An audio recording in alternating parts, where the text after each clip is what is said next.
Ağlama Alanka, ağlama kızım. Nasıl ağlamayım malum malum.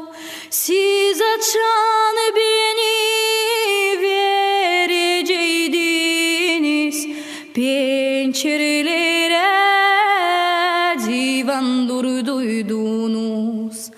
Pencerelere divan durduydunuz, kapılara kilit durduydunuz. Bolay bolay duyulmasın, bolay bolay işidilmesin. Koduyulaydı, işidileydi, ama barelim istedim olaydı. Koduyulaydı,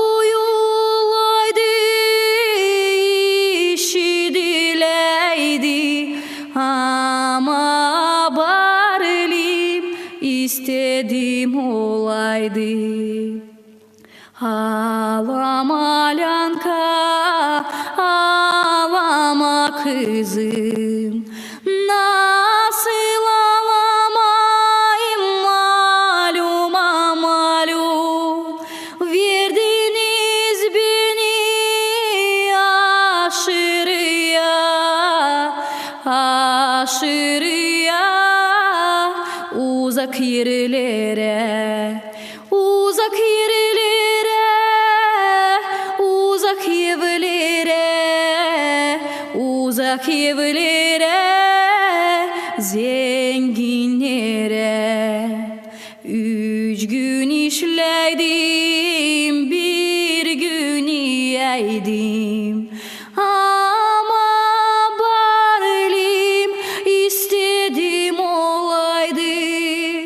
3 gün işleydim, bir gün yiyeydim, ama barelim istedim olaydı. Ağlama Alanka, ağlama kızım. Nasıl ağlamayım malum malum. Verdiniz beni aşırıya, aşırıya, uzak yerlere, uzak evlere, uzak yerlere, uzak yerlere, zenginlere.